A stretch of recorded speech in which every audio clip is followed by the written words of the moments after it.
तो कैसे हो साथियों आप सभी। उम्मीद करता हूँ सब बढ़िया होंगे। और आज का जो हमारा वीडियो है ये हिस्ट्री के बारे में है और ये हड़प्पा सभ्यता से संबंधित हमारा वीडियो रहने वाला है। करीब हम इसमें 50-60 क्वेश्चन करेंगे या इससे ऊपर ही करेंगे। तो प्रीवियस ईयर में क्वेश्चन आए हुए हैं यहाँ से और आपको काफ़ी कुछ नया भी सीखने को मिलेगा यहाँ पर। और हिस्ट्री एक इम्पोर्टेंट रोल निभाएगी एग्ज़ाम में, आपको पता है। 100 नंबर की हिंदी आ रही है तो उसके लिए तो हम ऑलरेडी वीडियो बनाए रहे हैं। 25 वीडियो अपलोड हो चुके हैं और ये आज हिस्ट्री का पहला वीडियो है। इसके भी कम से कम 50 वीडियो अपलोड होंगे और जिससे आपका हिस्ट्री का एक बहुत बढ़िया तरीके से रिवीजन हो जाएगा। और साथ ही साथ मैं कोशिश करूँगा कि पॉलिटी के वीडियो भी अपलोड कर सकूँ और इकोनॉमिक्स के, जिससे आपका एक पूरा का पूरा एक पैकेज बन जाएगा यहाँ पर, जिससे आप उसको अच्छे से रिवाइज कर सकते हैं सिर्फ इन्हीं वीडियो को देखकर। सिर्फ रिवीजन के लिए पढ़ना तो आपको अपनी बुकों से पढ़ना ही पड़ेगा। और एग्जीक्यूटिव ऑफिसर एक बहुत बढ़िया पोस्ट है, मेहनत करिए, 1 महीना कम से कम बचा है अभी, तो बहुत बढ़िया जॉब है ये।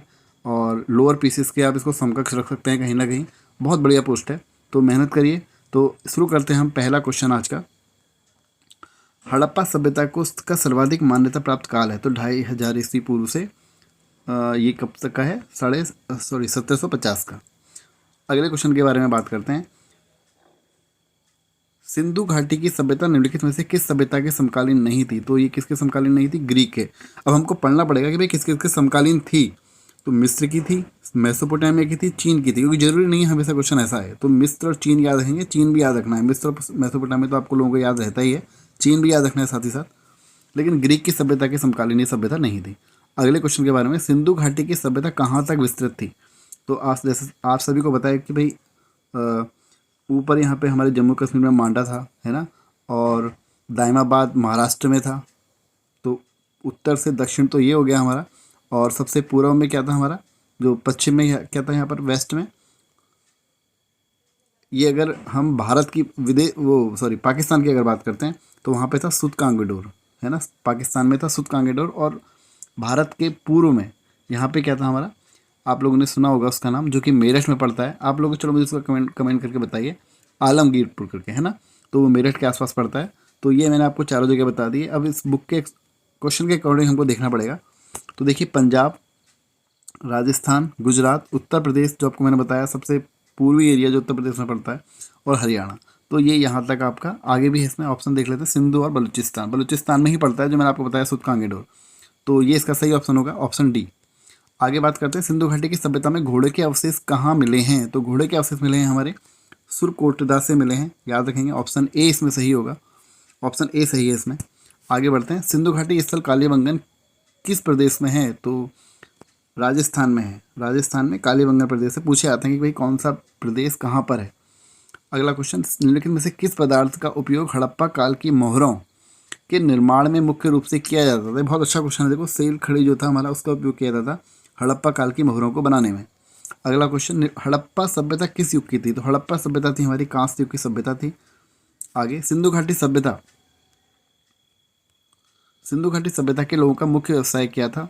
तो सिंधु घाटी सभ्यता के लोगों का मुख्य व्यवसाय था व्यापार।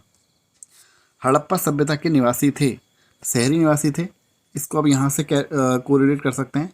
जो शहरी लोगों का जो मेन होता है क्या होता है? व्यापार होता है। ग्रामीणों का कम होता है व्यापार। आगे बात करते हैं सिंधु घाटी के, ये मैं क्वेश्चन को आपको याद करने के हिसाब से भी बता रहा हूँ। सिंधु घाटी के घर किससे बनाए जाते थे? तो ईंट से बनाए जाते थे, ऑप्शन ए।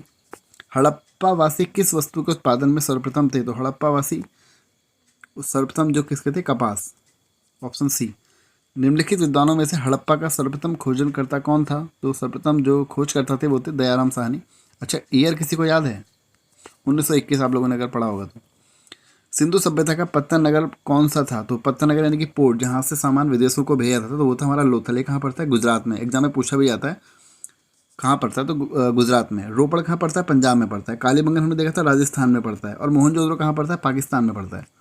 आगे, पैमानों की खोज ने यह सिद्ध कर दिया कि सिंधु घाटी के लोग माप और तोल से परिचित थे। यह खोज कहाँ पर हुई? तो यह खोज जो हुई थी हमारी कहाँ हुई थी? लोथल में हुई थी। अगला क्वेश्चन है, हड़प्पा कालीन समाज किन वर्गों में विभक्त था? तो हड़प्पा कालीन जो समाज था वो विभक्त था। देखो, बहुत सारे उसमें आप लोगों ने, अगर एक मूवी आई थी मोहनजोदड़ो करके, एक मूवी आई थी, अगर आपने वो देखी है, ऋतिक रोशन की मूवी थी वो, उसमें थोड़ा बहुत तो आपको समझ में आएगा कि कैसे उससे जरूर आपको नॉलेज मिलेगी।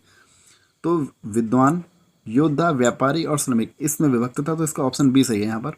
अगले क्वेश्चन के बारे में बात करते हैं, सिंधु सभ्यता का सर्वाधिक उपयुक्त नाम? हड़प्पा सभ्यता। अगला क्वेश्चन, ऑप्शन ए सही है। निम्नलिखित में से कौन से लक्षण सिंधु सभ्यता के लोगों का सही चित्रण करते हैं? तो देखो, उनके विशाल महल और मंदिर होते थे, तो मंदिर तो आपको देखने को नहीं मिलते थे वहाँ पर, है ना। तो ये तो गलत है। तो ऑप्शन ए के हिसाब से अगर हम इसको एलिमिनेट करें तो देखो ये नहीं हो सकता और ये नहीं हो सकता, बचा ऑप्शन 2 और इनमें से कोई नहीं। वे देवियों और चित्रों देवताओं को दोनों को पूछते थे, ये बिल्कुल ठीक है, आप लोगों ने पढ़ा भी होगा देवी और देवताओं के बारे में। वे युद्ध और घोड़े द्वारा खींचे जाने वाले रथों का प्रयोग करते थे। तो आपको सिर्फ पता है घोड़े का अवशेष कहाँ से मिले थे, तो आपको पता है सुरकोटदा से मिले थे ना। तो ये तो सिर्फ एक ही जगह से मिले थे, तो ये हमारा गलत हो जाएगा स्टेटमेंट। तो यानी कि 3 भी गलत है, तो इनमें से कोई नहीं, ये हो नहीं सकता। तो इसलिए कौन सा ऑप्शन बचा? ऑप्शन 2। हड़प्पा सभ्यता की खोज किस वर्ष हुई? 1921, दयाराम साहनी, जो कि मैंने आपको अभी बताया।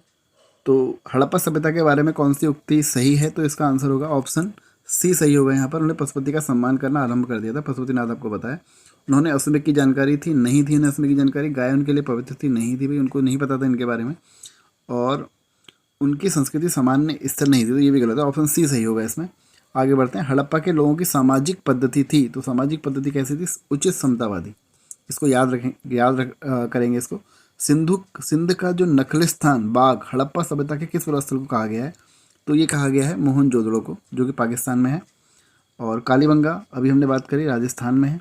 और लोथल गुजरात में है। हड़प्पा और मोहनजोदड़ो दोनों ही कहाँ पर है? हमारे पाकिस्तान में। और पाकिस्तान में ही सबसे पश्चिमी किनारा सिंधु सभ्यता का वो वहीं है। कहाँ? सुतकांगेडोर, जो बलूचिस्तान के एरिया के वहाँ के आसपास पड़ता है। हड़प्पा सभ्यता के संपूर्ण क्षेत्र का आकार कैसा था? तो याद रखेंगे, बहुत बार रिपीट होता है क्वेश्चन। त्रिभुजाकार। सूची से मिलाव करना है कि भाई कौन सा जो स्थल है कौन सी नदी के किनारे है। तो अगर हम बात करें यहाँ पर, तो हड़प्पा जो है हमारा कहाँ है? रावी नदी के किनारे है। मोहनजोदड़ो कहाँ पर है हमारा?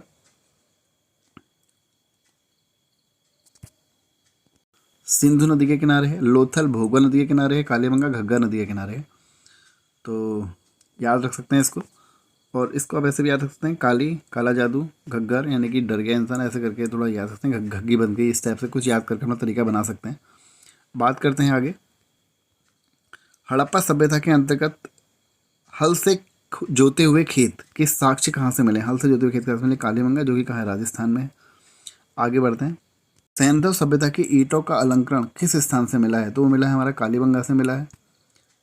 ईंटों का अलंकरण याद रखेंगे, ईंटों का अलंकरण कालीबंगा, ऑप्शन ए। अच्छा, चनोदड़ो कहाँ पड़ता है? ये भी आपको पाकिस्तान में देखने को मिलेगा। और मोहनजोदड़ो भी आपको वहीं देखने को मिलता है, पाकिस्तान में। आगे बढ़ते हैं अगले क्वेश्चन में। मोहनजोदड़ो कहाँ स्थित है? तो मोहनजोदड़ो सिंध में स्थित है, ऑप्शन बी। सिंधु सभ्यता के वृहत स्नानागार पाया गया है, तो वृहत स्नानागार कहाँ पाया गया है? मोहनजोदड़ो में पाया गया है ना। अगर अच्छा किसी को इसका पूरा जो इस पूरा स्नानागार है, क्योंकि सबसे बड़ा स्नानागार उसमें पाया गया था। अगर किसी को इसकी लेंथ, ब्रेड्थ और हाइट यानी कि तीनों चीज़ें पता है तो कमेंट में मुझे बताइए।